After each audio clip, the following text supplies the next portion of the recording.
Hello, my dear students. Welcome to my class of Astrophysics. Today's topic is prism and refraction through a prism. Also, we will derive the prism formula. मतलब prism का एक complete class note है, एक complete class है prism के ऊपर.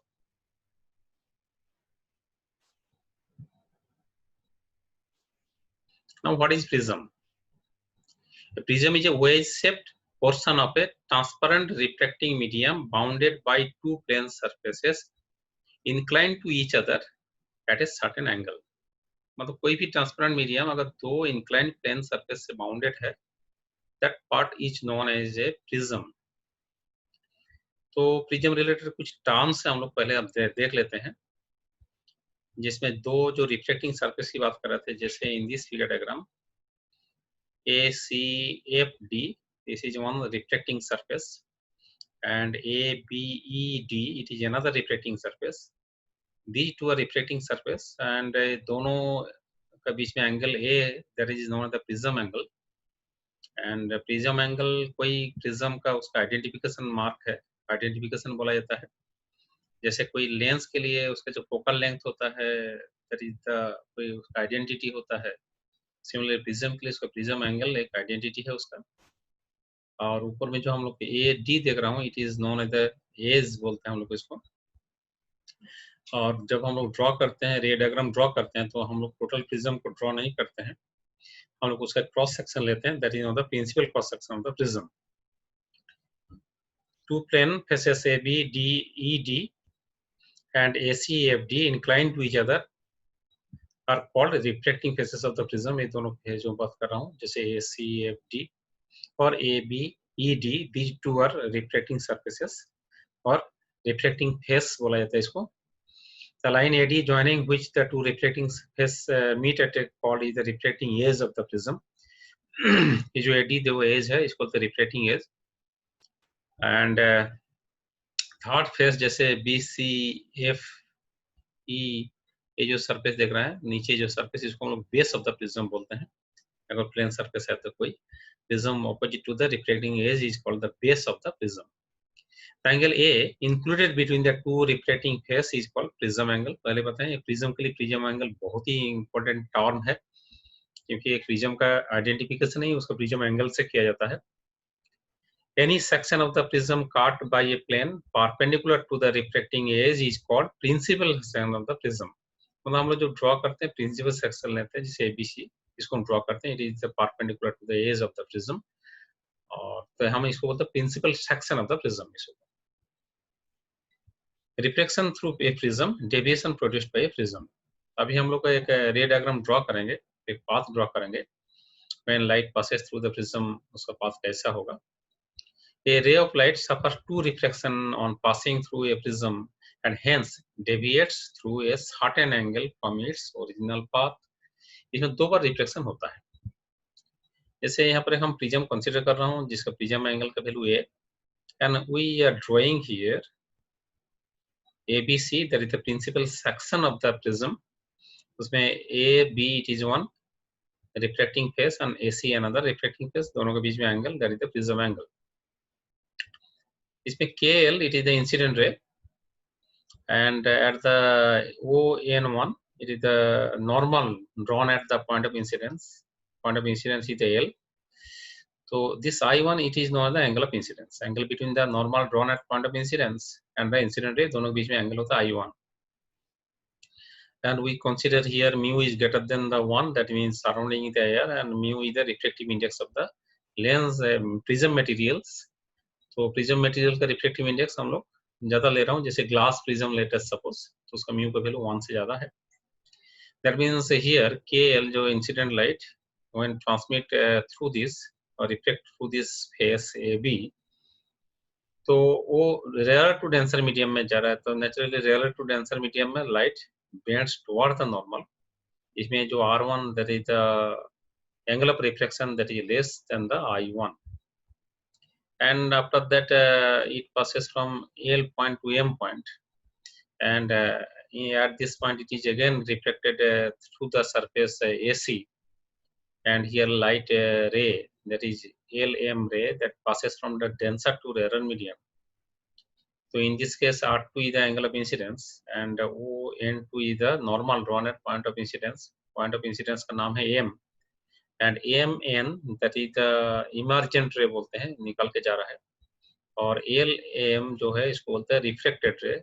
It is the incident ray. LM is the refracted ray and AMN is the emergent ray बोला जाता है. तो इसमें जो R2 और I2, so I2 is greater than R2 because light passes from the denser to rarer medium. अभी इसमें bent हुआ है, इसमें डेविएशन हुआ है. A ray of light KL is incident on the face AB of the prism at angle I1. It is reflected along LM at angle R1 bent toward the normal N1O जो normal के बात किए हैं. The reflected ray LM is incident at angle R2 on the face AC. Second surface में इसका angle of incidence R2 हो गया of the prism. It bends away from the normal.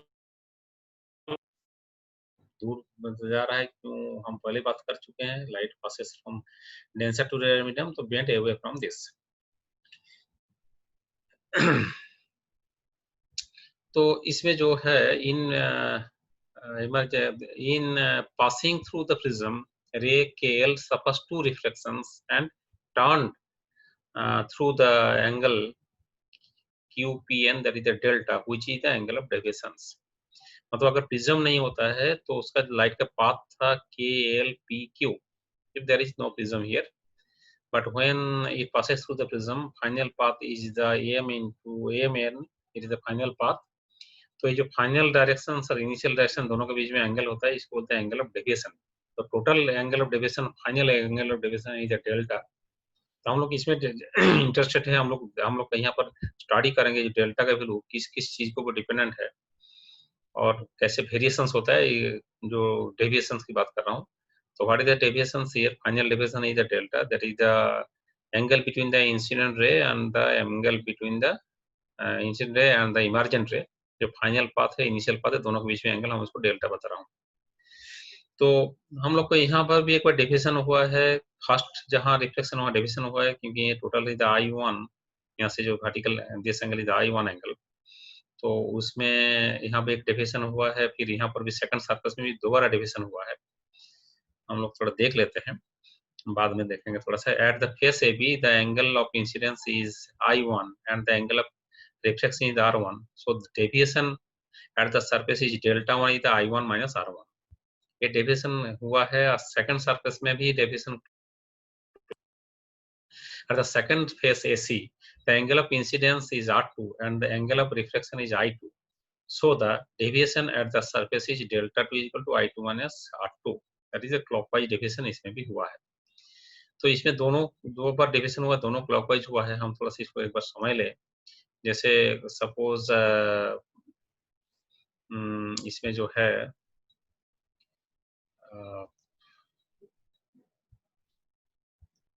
इसमें this angle it is the I angle, that is total the angle I. तो इसमें आपको यहाँ से जो है एक बार total angle is the I is the total angle, इसमें R माइनस हो जाएगा. तो this is the first angle of deviation. ये जो एंगल देख रहे हैं, it is the first angle of deviation. इसमें कितना हुआ है ना, total I1 minus R1 is the angle of deviation हुआ है. तो सेकंड सरफेस में भी एक बार डेविएशन हुआ है, जैसे मिल रहा है I2. तो this of vertical opposite angle is the I2. इसमें आपका डेविएशन कितना हुआ ना, I2 माइनस R1. अगर इसमें सीधा निकल जाता है, लेकिन अभी इतना डेविएशन हुआ है, एक रे हम सीधा लेते हैं तो इसका डेविएशन हुआ है I2 माइनस R. इसमें I1 माइनस R1 इसमें हो गया. सेकंड सरफेस में I2 माइनस R2. तो दोनों डेविएशन हुआ है क्लॉकवाइज ऑर्डर में. तो टोटल डेविएशन हम एक ही ऑर्डर में डेविएशन हुआ तो हम ऐड कर देंगे. At the second phase AC, the angle of incidence is R2 and the angle of reflection is I2. So the deviation of the surface is, that is delta 2 हम बताएंगे. तो हम I2 minus R2, that is clockwise deviation हुआ है. तब total deviation produced in the ray in passing through the prism is, तो दो बार deviation हुआ, दोनों ही क्लॉकवाइज हुआ. तो टोटल डेविएशन के हम बात करते हैं, तो डेल्टा इक्वल टू हम लोग लिखेंगे delta 1 plus delta 2, that is I1 minus R1 plus I2 minus R2. तो हम लोग इसको थोड़ा सा सिंप्लीफाई करके लिखेंगे I1 plus I2 minus R1 plus R2. ये जो total deviation it is always this formula is valid for any prism for any angle of incidence. ये जो हम लोग दो डेविएशन के ऐड करके निकाले इसको दूसरा मेथड में भी निकाल सकते थे, जैसे दिस एंगल डेल्टा, तो ये पी एल एम, ये जो ट्रायंगल दिख रहा है delta is the exterior angles, so this angle plus this angle that is sum of this angle plus this angle that is the delta होगा। उस हिसाब से भी निकालेंगे तो दिस एंगल का वैल्यू होता है I1 माइनस R1 और ये एंगल जो वैल्यू है दिस एंगल का वैल्यू होता है I2 माइनस R2। तो इसमें भी हम लोग वही निकाल पाते हैं जैसे हम लोग डेविएशन दो बार कैलकुलेशन करके निकाले हैं। Otherwise from this triangle PLM delta is exterior angles, ये दोनों हो गए इंटीरियर एंगल्स, दोनों का सम डेल्टा होता है। इसका वैल्यू होता है I1 माइनस R1, इसका वैल्यू होता है I2 माइनस R2। उस हिसाब से भी हम लोग निकाल सकते थे, तो उसमें भी हम लोग को सेम आंसर मिलेगा। टोटल जो डेविएशन होगा that is I1 plus I2 minus whole into R1 plus R2।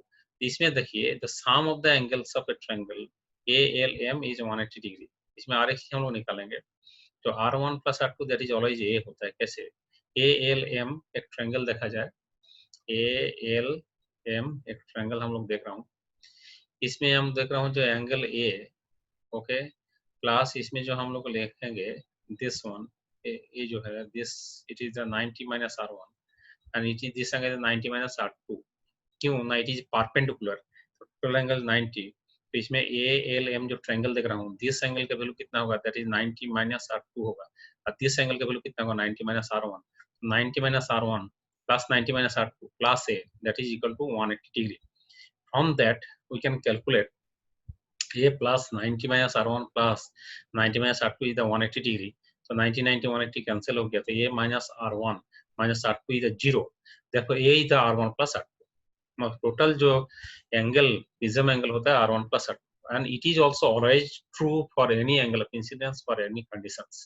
तो A equal to R1 plus R2 होगा ही, होना ही है। अल्टीमेटली हम लोग एक स्टैंडर्ड फॉर्मूला मिल जाता है, डेल्टा कितना होगा angle of deviation that is I1 plus R2 minus A। I1 हो गया angle of incidence and I2 is the angle of emergence. ये दोनों प्रिज्म का बाहर होता है। अब प्रिज्म एंगल हम लोग पहले से नाप सकता हूँ, फिजिकली इसको मेजर किया जा सकता है with help of protractor. Generally हम लोग अगर इक्विलेटरल प्रिज्म लेते हैं तो एक वैल्यू 60 डिग्री होता है एंड इसमें हम लोग डेल्टा डायरेक्ट एक्सपेरिमेंट से भी नाप सकता हूँ। अदरवाइज I1 I2 पता है माइनस ए माइनस कर देंगे that will B delta. That means for any angle of incidence I1 plus I2 that equal to A plus delta and it is a standard formula for any prism। क्या हुआ, angle of incidence plus angle of emergence equal to angle of prism plus angle of deviation. It is always true. एक relationship मिल गया जो हम लोग थोड़ा बाद में इसका यूज करेंगे। So when a ray of light is reflected through a prism, the sum of the angle of incidence and the angle of emergence is equal to the sum of the angle of prism and the angle of deviations। ये हम दोनों कभी भी लिख सकता हूँ, any prism के लिए लिख सकता हूँ। अब ये डेल्टा का वैल्यू कौन कौन फैक्टर के ऊपर डिपेंडेंट है देखा जाए। Factor on which the angle of deviation depends, number हो गया एंगल ऑफ इंसिडेंस के ऊपर डिपेंडेंट होगा, मतलब डिफरेंट एंगल ऑफ इंसिडेंस के लिए डेल्टा का वैल्यू डिफरेंट होगा, जो हम लोग मेन टॉपिक से आज पढ़ेंगे उसी को। The material of the prism, material of the prism मतलब reflective index of the prism उसके ऊपर डिपेंडेंट है।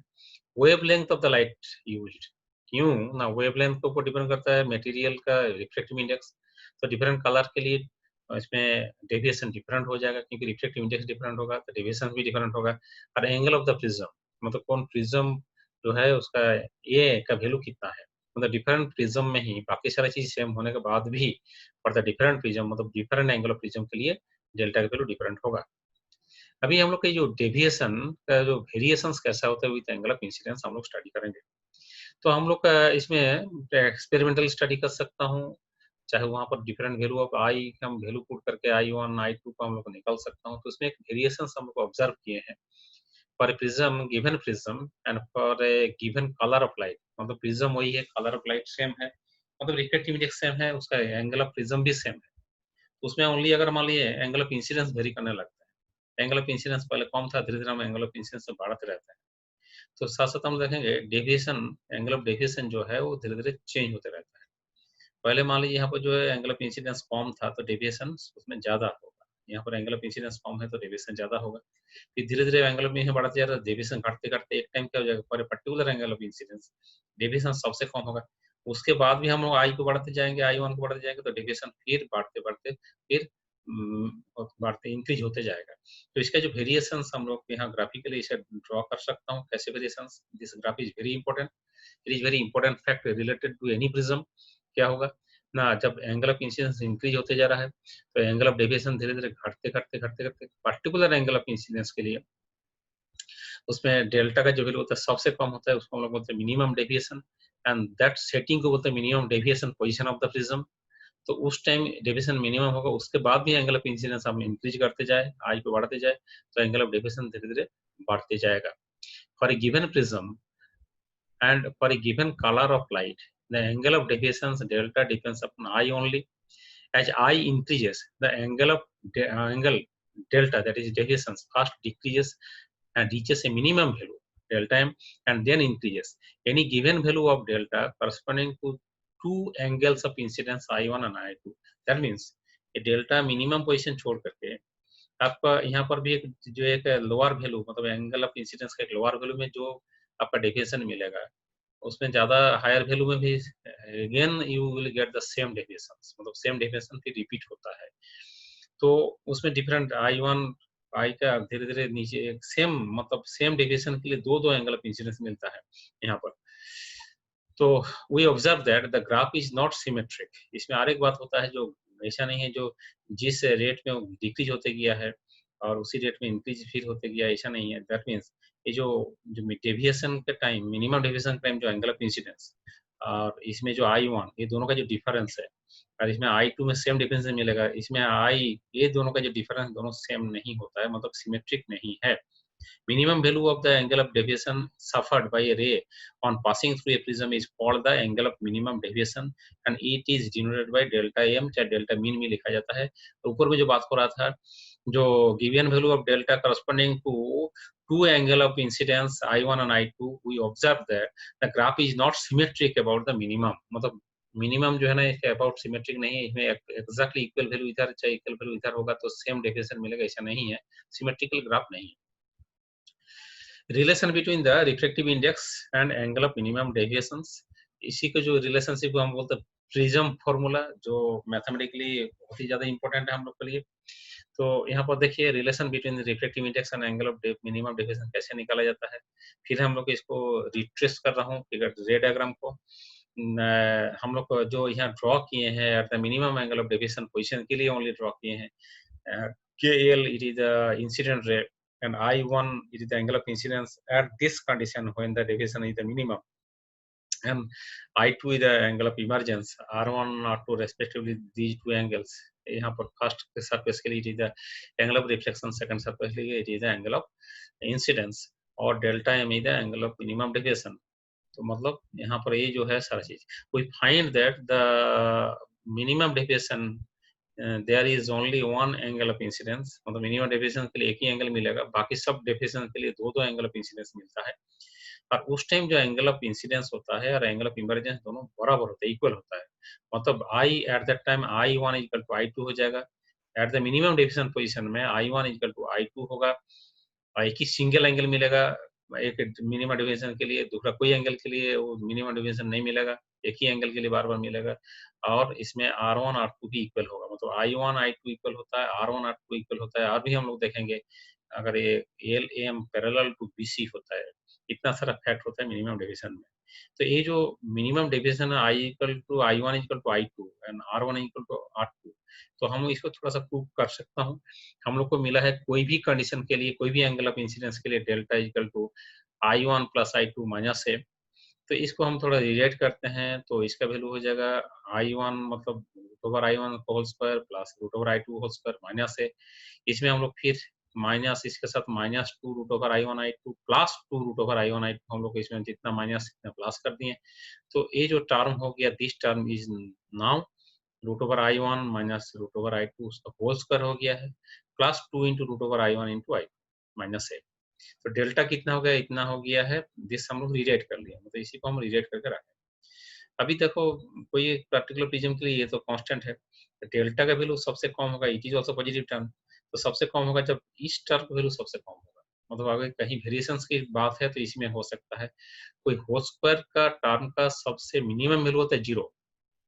दैट मीन्स अगर डेल्टा का वैल्यू मिनिमम होगा, A is the constant, A is constant, delta will be minimum when this whole square term has minimum value and that minimum value always equal to 0, क्योंकि कोई whole square term का सबसे minimum value होता है 0।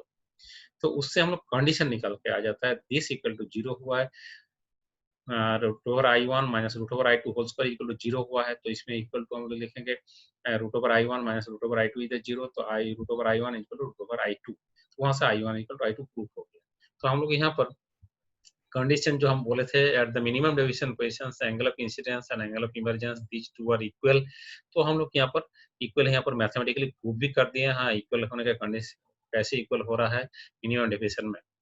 At the same time जब I1 I2 equal हो गया है तो हम लोग ये दोनों सरफेस में R1 R2 भी इक्वल लिख सकता हूँ। जैसे स्नेल्स लॉ एक बार यहाँ पर अप्लाई करेंगे, फिर यहाँ पर अप्लाई करेंगे। इसमें स्नेल्स लॉ मान लीजिए बाहर में AR था और ये हो गया रिफ्लेक्टिव इंडेक्स म्यू, तो स्नेल्स लॉ फर्स्ट सरफेस के लिए हम लिखेंगे तो 1 इंटू बाहर में AR था 1 into sine of I1 equal to mu into sine of R1, और म्यू इंटू सेकंड सरफेस के सेकंड फेस के लिए हम लिखेंगे mu into sine of R2, मतलब जिस मीडियम में है उससे का रिफ्लेक्टिव इंडेक्स इंटू उसका जो एंगल होता है sine equal to 1 into sine of I2।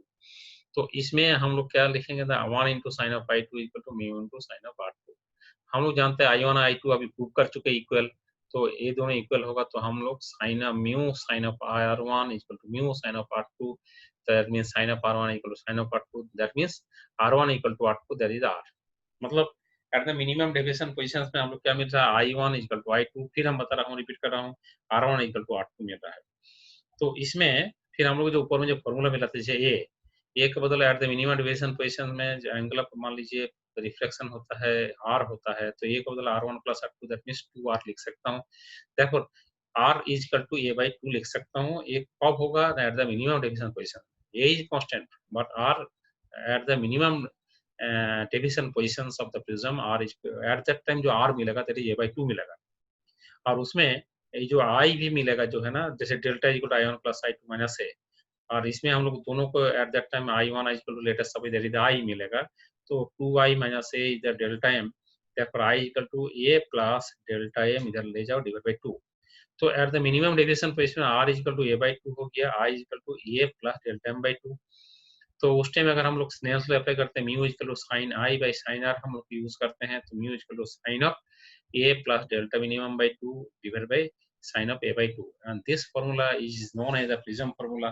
ये प्रिज्म फार्मूला से हम लोग एक्सपेरिमेंटली म्यू निकाल सकता हूँ। हम लोग अगर एक्सपेरिमेंटली डेल्टा मिनिमम निकाल लेते हैं, जो आपका प्रैक्टिकल सिलेबस में है, डेल्टा मिनिमम निकाला जाता है, प्रिज्म एंगल मेजर किया जाता है। जनरली आपको जो प्रिज्म दिया जाता है दैट इज 60 डिग्री एंगल, तो इसमें A बाई 2 मतलब 30 डिग्री, A प्लस जो मिलेगा एक्सपेरिमेंटल वैल्यू डेल्टा मिनिमम का divide by 2, and from the table of the sign we can find out the refractive index. That is the prism formula, and it is the main formula of these topics. It is known as the prism formula. It is used for accurate determinants of refractive index of transparent medium of which the prism is made. मतलब इस formula से हम लोग accurately refractive index of the prism material निकाल सकता हूँ। At minimum deviation positions, the reflected ray in the prism is parallel to the base of the prism। तो हम लोग minimum deviation that is the main topics here. तो हम लोग क्या कर देख रहा हूँ, जो एट द मिनिमम डेविएशन जब एंगल ऑफ डेविएशन मिनिमम होगा, एंगल ऑफ इंसिडेंस इससे कम होगा तो भी डेल्टा ज्यादा होगा, इससे ज्यादा होगा तो भी डेल्टा ज्यादा होगा। एक पर्टिकुलर वैल्यू I1 उसके लिए जब मिनिमम डेविएशन होगा, एक ही एंगल के लिए मिलता है, दो अलग अलग एंगल ऑफ इंसिडेंस के लिए डेल्टा एम नहीं मिलेगा। उस time I1 equal to I2 होगा, R1 इक्वल टू R2 होगा। ये जो LM that is reflected ray that will be parallel to the BC, and if mu is the reflective index of the prism material, then mu will be sine of delta m plus A by 2, delta m plus A by 2 sign ऊपर में, नीचे हो गया sign of A by 2। इसको हम लोग prism formula बोलते हैं। अच्छा, deviation produced bye prism A small angle of thin prism. Generally हम लोग थिन प्रिज्म फार्मूला भी हम लोग थोड़ा सीख कर रखते, जानकर रखते हैं, जो जिसका प्रिज्म एंगल का value approximately less than 10 degree, it is not hard and fast rule, लेकिन लेस देन 10 डिग्री जिसका होता है प्रिज्म एंगल, तो हम लोग उसको थिन प्रिज्म बोलते हैं। A thin prism is that whose reflecting angle or angle of prism is small. The angle of deviation of a ray on passing through the prism is, तो हम लोग क्या लिखते हैं, ये तो कोई भी प्रिज्म के लिए फॉर्मूला वैलिड है, delta equal to I1 plus I2 minus A. लेकिन इसमें जब हम लोग स्नेल्स लॉ अप्लाई करेंगे, 1 into sine of I1 equal to mu into sine of R1, इसमें एंगल सर वेरी स्मॉल होगा, प्रिज्म एंगल अगर स्मॉल होने से तो साइन ऑफ I1 को हम लोग अप्रोक्सीमेटली I1 लिखेंगे, when obviously I1 is measure in radian. Next sine of R1 equal to R1 लिखेंगे, तो ये जो फॉर्मूला था, तो I1 into sine of I1 equal to mu into sine of R1, तो I1 equal to mu into R1। Similarly for the second surface में हम लोग ऐसे लिखेंगे, mu to equal to I2 equal to mu into R2। Second surface के लिए हम Snell's law लिखेंगे, वही sine of R equal to R लिखेंगे, sine of I equal to I लिखेंगे, तो sign of I1 is I1, तो इसमें I1 equal to mu into R1, I2 is mu into R2।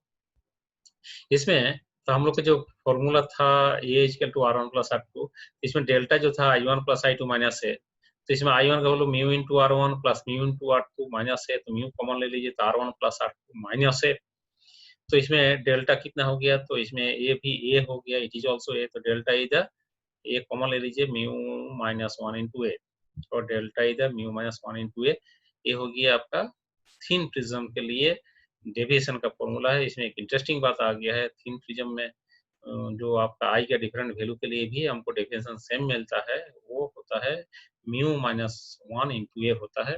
ये स्पेशल केस है, एक अप्रोक्सीमेशन है इसमें, लेकिन जनरल अगर कोई फॉर्मूला की बात किया जाए तो ये वाला फॉर्मूला हमको यूज करना होगा, दिस वन। अदरवाइज इसमें देखो यहाँ पर एंगल ऑफ इंसिडेंस के ऊपर डिपेंडेंट नहीं है। पर गिवन प्रिज्म एक constant, that is given prism मतलब एक constant, A is the constant, material is the same, delta minimum depends upon the mu, which is depends on the wavelength of light and surrounding medium। अभी क्या होता है, जो deviation चाहे minimum deviation कुछ भी बताइए, डेविएशन की बात किया जाए चाहे मिनिमम डेविएशन की बात किया जाए, और किसके ऊपर डिपेंडेंट है, ना कलर ऑफ द लाइट के ऊपर डिपेंडेंट है, वेवलेंथ ऑफ द लाइट के ऊपर डिपेंडेंट है। फॉर द डिफरेंट वेवलेंथ वो डिफरेंट होता है, ये mu that depends upon the wavelength.